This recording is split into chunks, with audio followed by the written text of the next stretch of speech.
लेकिन यहाँ से भी ड्रॉबैक यही है कि bacteria is a prokaryote, protozoa और ये सारे ही जो है वो यूकैरियोट्स हैं। तो यहाँ से भी अब इसमें भी कमी है, जिसको सॉल्व करने के लिए हमारा आता है बेटा four kingdom classification. Four kingdom classification, ये जो फोर किंगडम क्लासिफिकेशन है इसको दिया था कॉपलैंड में। किसे दिया बेटा? कॉपलैंड।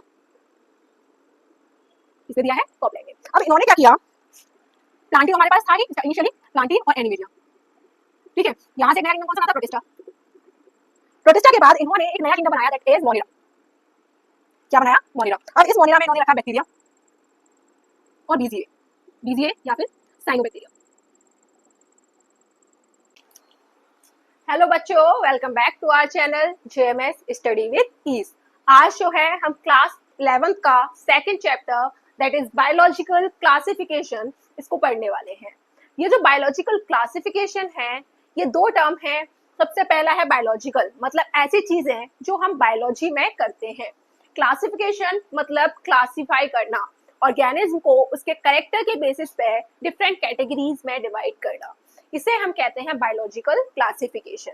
तो बायोलॉजिकल क्लासिफिकेशन जो है हमें हेल्प करता है ताकि जो होल बायोस्फीयर है वहां पर जितनी भी बायोडाइवर्सिटी है उसके हर ऑर्गेनिज्म को हम अच्छे से पढ़ पाएं, उनके बारे में जो इंफॉर्मेशन है उसको गैदर कर पाएं। इसके अलावा जो बेसिक हमारी फंडामेंटल स्ट्रक्चर्स हैं, कैटेगरीज हैं, उनको आइडेंटिफाई करने में, उनको कैरेक्टराइज करने में हमारा बायोलॉजिकल क्लासिफिकेशन हमें हेल्प करता है। ये जो बायोलॉजिकल क्लासिफिकेशन है इसके जो है नीड इसीलिए होती है क्योंकि हमारे पास IUCN की रिपोर्ट के अकॉर्डिंग 1.7 to 1.8 मिलियन स्पीसीज इस अर्थ पर एग्जिस्ट करती हैं, सॉरी इस अभी तक डिस्कवर की जा चुकी है। तो इतनी सारी स्पीसीज का एक कंप्लीट मेमोराइज करना पॉसिबल नहीं है, इसीलिए इसको स्ट्रक्चर्ड वे में रिप्रेजेंट करने के लिए हम बायोलॉजिकल क्लासिफिकेशन का यूज करते हैं। अब ये जो बायोलॉजिकल क्लासिफिकेशन है ये टाइम के साथ इवॉल्व होता हुआ आया है। इवॉल्व होने से मतलब है कि सबसे पहले जो साइंटिस्ट थे उन्होंने क्लासिफिकेशन के अलग अलग तरीके यूज किए। तो क्लासिफिकेशन के तरीके हमारे तीन कैटेगरीज में डिफरेंशिएट हम कर सकते हैं।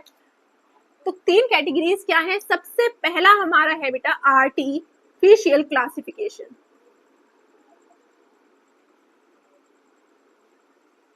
क्या है? Artificial classification. जो हमारा सेकेंड टर्म है that is natural classification.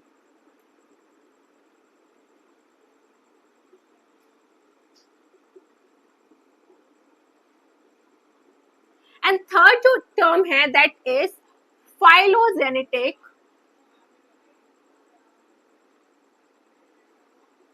System of classification. अब ये तीनों ही टर्म को हम थोड़ा सा समझ लेते हैं। सबसे पहला हमारा है आर्टिफिशियल। बेटा आर्टिफिशियल क्या होता है कि हम एक या दो चीजें ली, उनके बारे में हमने पढ़ा और अपनी जो रिसर्च है उसको दे दिया। तो आर्टिफिशियल जो सिस्टम ऑफ क्लासिफिकेशन है ये बेस्ड होता है बेस्ड ऑन फ्यू कैरेक्टर्स। अब ये फ्यू कैरेक्टर्स कौन से होते हैं जिनको हम देख पाते हैं? Morphological characters. तो इसके अंदर जो हमारा क्लासिफिकेशन सिस्टम जो ज्यादा माना जाता है that is linear classification,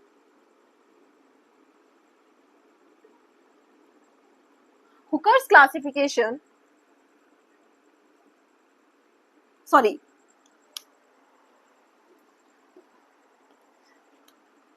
Aristotle classification, Aristo classification.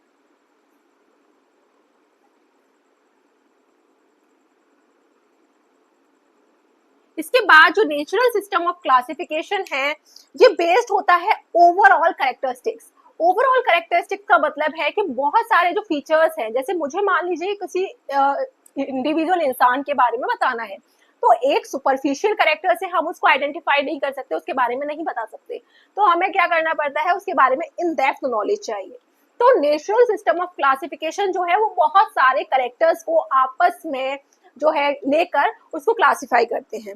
तो यहाँ पे क्या है, ये जो है इसमें फेमस जो है वो है हमारा Bentham and hookers classification.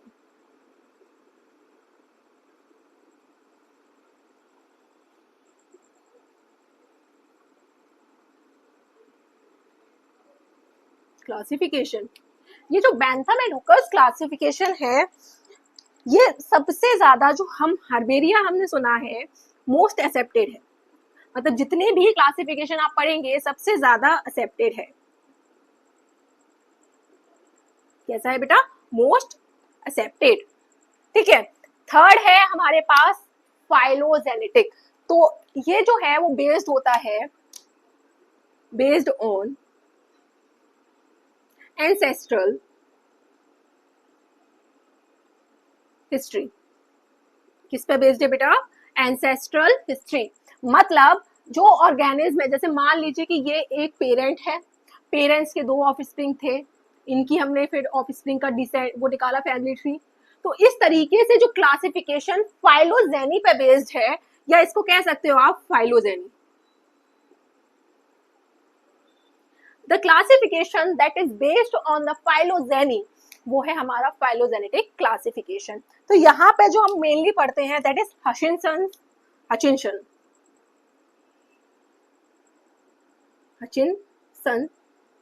Classification.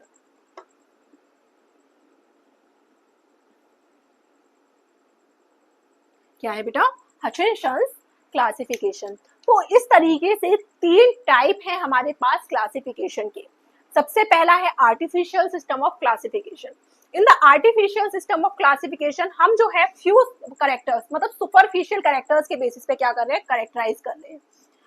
दूसरा है नेचुरल, ओवरऑल कह सकते हो आप, मोस्टली जो है ओवरऑल करेक्टर्स हम यहाँ पे प्रीफर करते हैं। थर्ड है फाइलोजेनेटिक क्लासिफिकेशन। फाइलोजेनेटिक में हम क्या कर रहे हैं? एंसेस्ट्रल हिस्ट्री के बेसिस पे क्लासिफिकेशन कर रहे हैं। इन तीनों ही क्लासिफिकेशन में सबसे ज्यादा जो है वो नेचुरल सिस्टम ऑफ क्लासिफिकेशन जो है वो एक्सेप्टेड है। तो अब जो है, अब हम पढ़ने वाले हैं टू किंगडम क्लासिफिकेशन, मतलब किस तरीके से किंगडम्स को क्लासिफाई किया जाता है। तो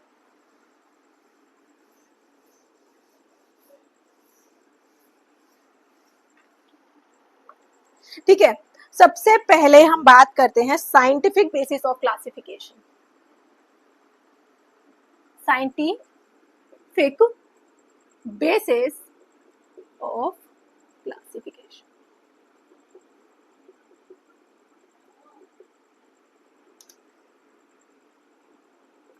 साइंटिफिक बेसिस ऑफ क्लासिफिकेशन में सबसे पहले आते हैं हमारे अरस्तु। कौन है? अरस्तु। ये अरस्तु की स्पेलिंग है। अरस्तु की स्पेलिंग हम बोलते हैं अरस्तु है लेकिन लिखते हैं एरिस्टोटल, तो आप इसको याद रखिएगा। इनको जो है वो कहा जाता है father of zoology and biology. अच्छा, बॉटनी के फादर कौन है? थियोफ्रास्टस। ठीक है। इन्होंने क्या किया? सबसे पहले लिए इन्होंने प्लांट्स। इन्होंने प्लांट्स को, किसको बेटा? प्लांट्स को उनकी मॉर्फोलॉजी के बेसिस पे, मतलब वो कैसे दिख रहे हैं, मॉर्फोलॉजिकल बेसिस।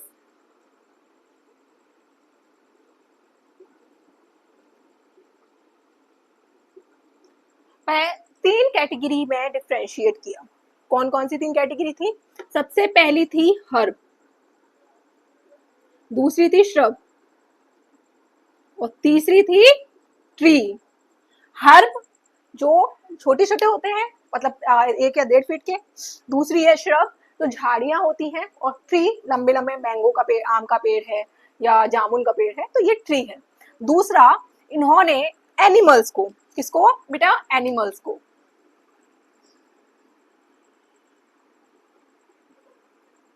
इन्होंने एनिमल्स को आरबीसी के बेसिस पे, किसके बेसिस पे?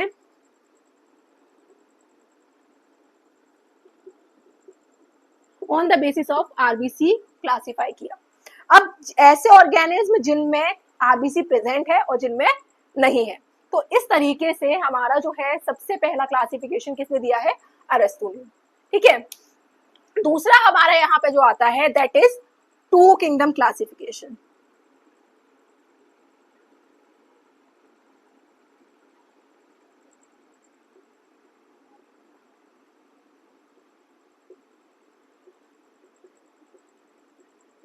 क्या है बेटा? Two kingdom classification. Two kingdom classification कहता है कि होल बायोस्फीयर में, मतलब ये जो अर्थ है, अर्थ में बायोस्फीयर, सबसे पहले बायोस्फीयर समझ लीजिए आप। बायोस्फीयर, देखो बायो का मतलब क्या होता है? लाइफ, और स्फीयर का मतलब क्या होता है? सर्कल। कंप्लीट 3D इमेज है। तो बायोस्फीयर में हमारी तीन चीजें आती हैं। एक तो आता है लिथोस्फीयर, मतलब जो लैंड एरिया है। दूसरा आता है हाइड्रोस्फीयर, और थर्ड जो है वो आता है हमारा एटमॉस्फेयर। क्या आता है? एटमॉस्फेयर। तो इन तीनों को मिलाकर हम क्या कहते हैं? बायोस्फीयर। अब ये जो टू किंगडम क्लासिफिकेशन है, इसको दिया था हमारे आपका कैरोलस लीनियस। किसने दिया है बेटा? लीनियस ने।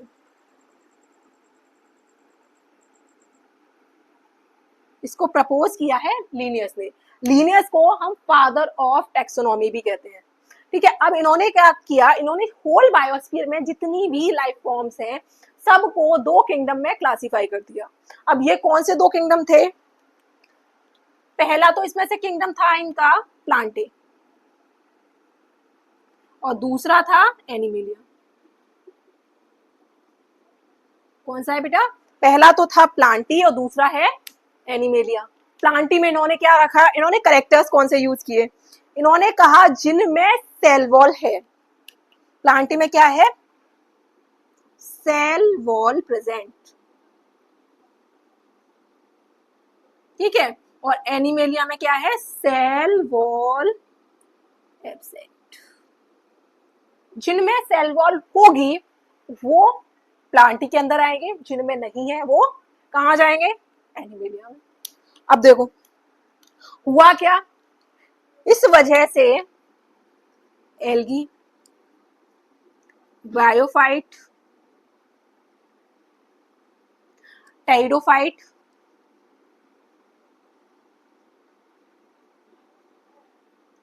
जिम्नोस्पर्म, साथ में इनके साथ में जिम्नोस्पर्म एंजियोस्पर्म के साथ में इन्होंने रख दिया किसको? बैक्टीरिया को। क्या रख दिया?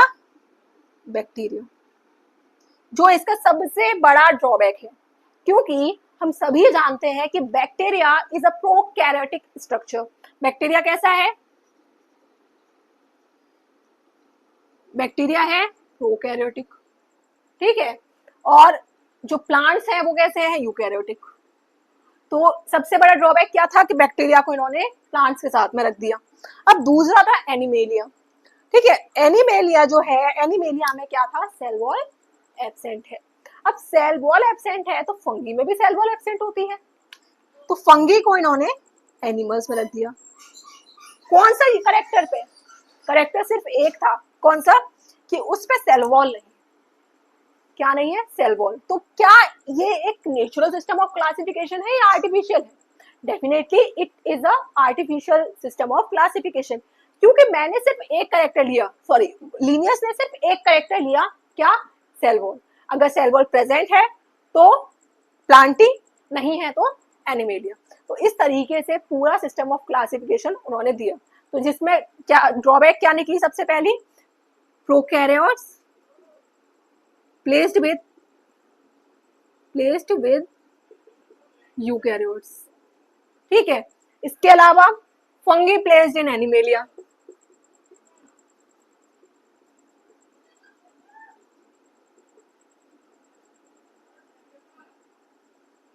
फंगी को किस में रखा? एनिमेलिया में। ठीक है, तो ये, और यूग्लिना को ना तो इन्होंने प्लांटी में रखा ना एनिमल में रखा। क्यों नहीं रखा? प्लांट में रखने के लिए सेल वॉल होनी चाहिए, एनिमल में रखने के लिए क्लोरोप्लास्ट नहीं होना चाहिए। तो यूग्लिना को इन्होंने किसी में भी प्लेस नहीं किया। तो ये था हमारा to kingdom of classification.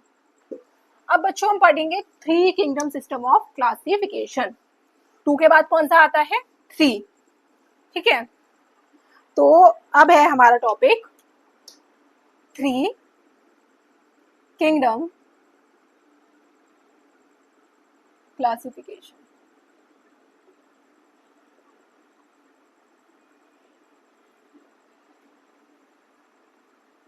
Three kingdom classification. ये जो थ्री किंगडम क्लासिफिकेशन है इसको प्रपोज किया है अर्नस्ट हैकेल ने।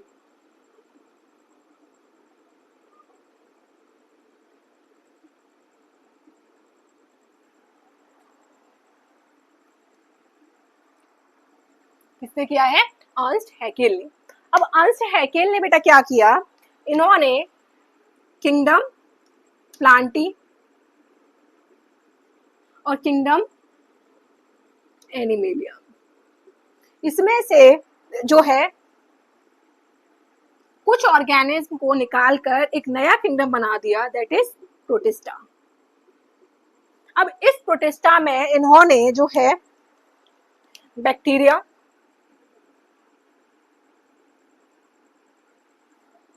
Protozoa,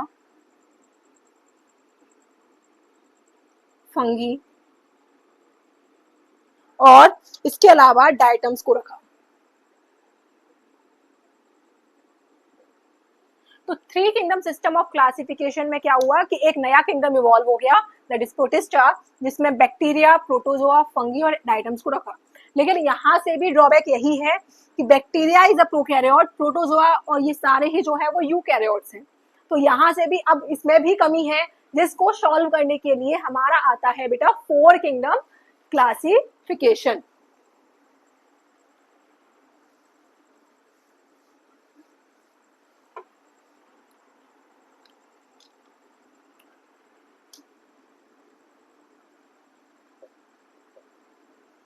four kingdom classification.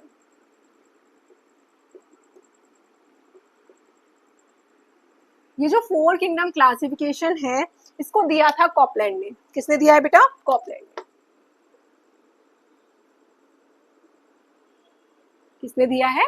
Copeland ने। अब इन्होंने क्या किया, प्लांटी तो हमारे पास था ही इनिशियली, प्लांटी और एनिमेलिया,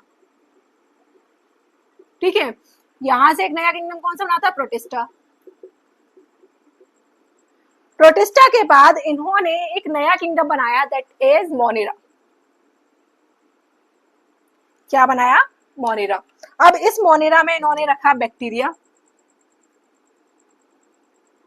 और बीजीए, बीजीए या फिर साइनोबैक्टीरिया।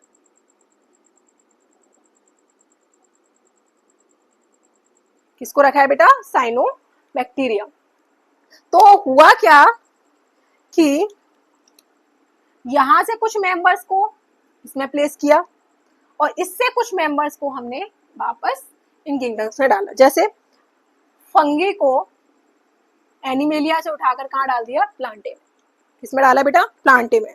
और यहाँ से प्रोटिस्टा से मेंबर्स उठा के यहाँ।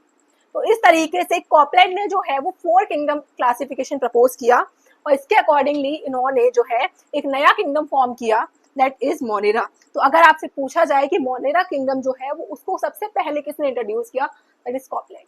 उन्होंने अपना four kingdom system of classification में मोनेरा किंगडम को बताया।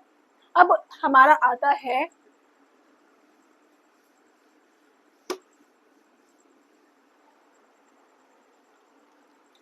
Five kingdom classification.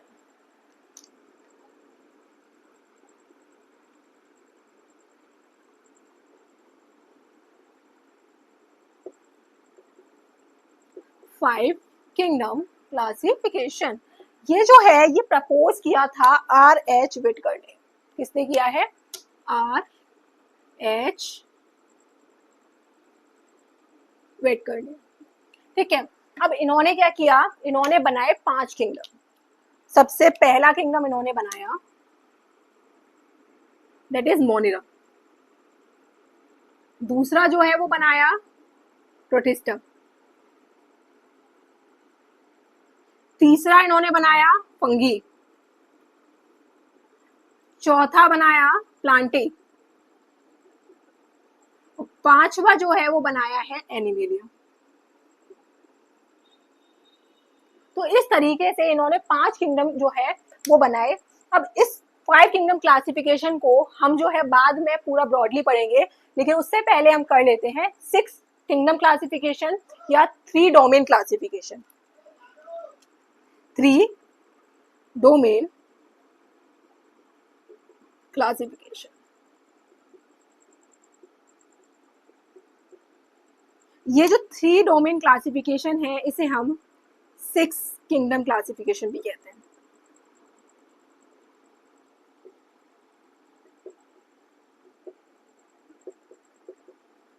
क्या है? 6 किंगडम क्लासिफिकेशन।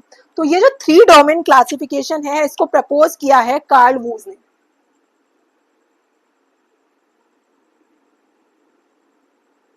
किसने किया है बेटा? कार्ल वूज ने। इन्होंने होल लाइफ को कितने किंगडम में डिवाइड किया है? 6 में। सबसे पहले आर्कीबैक्टीरिया,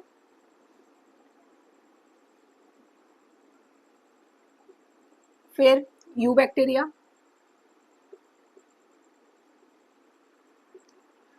देन प्रोटिस्टा,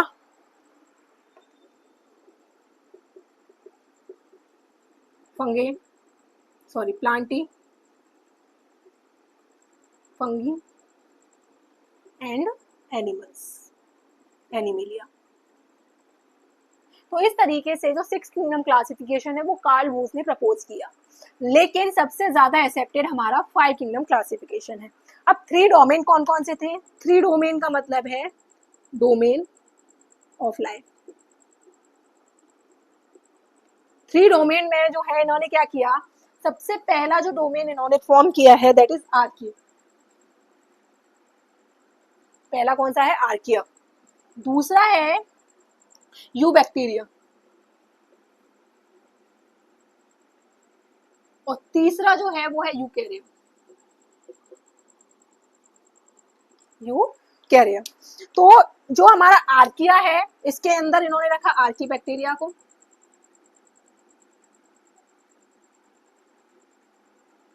यूकैरिया के अंदर जो है कार्ल वूज ने प्लेस किया यूबैक्टीरिया को। अब ये यूबैक्टीरिया आर्कीबैक्टीरिया क्या है ये हम फर्दर पढ़ लेंगे, लेकिन अभी आप इतना याद रखिए कि 6 किंगडम क्लासिफिकेशन में किस तरीके से क्लासिफाई कर दिया गया। इसके बाद प्रोटिस्टा यूकैरिया के अंदर रखे गए, प्लांटे, फंगे एंड एनिमल। तो इस तरीके से जो 6 किंगडम क्लासिफिकेशन है वो हमारा कंप्लीट हुआ। इसके बाद जो है आप एक बार इन सबको रिवाइज करेंगे कि 2 किंगडम क्लासिफिकेशन किसने दिया, 3 किंगडम किसने दिया, बाकी इनमें कौन कौन सा किंगडम किस उससे इवॉल्व हुआ, क्या क्या कैरेक्टर्स थे, क्या इनकी जो है डिमेरिट्स रही हैं, क्या ड्रॉबैक्स हैं, वो सब आप कवर करके आएंगे। नेक्स्ट लेक्चर में हम जो है आपका 5 किंगडम क्लासिफिकेशन उसको कवर करेंगे और जो हर किंगडम को हम ब्रॉडली पढ़ेंगे।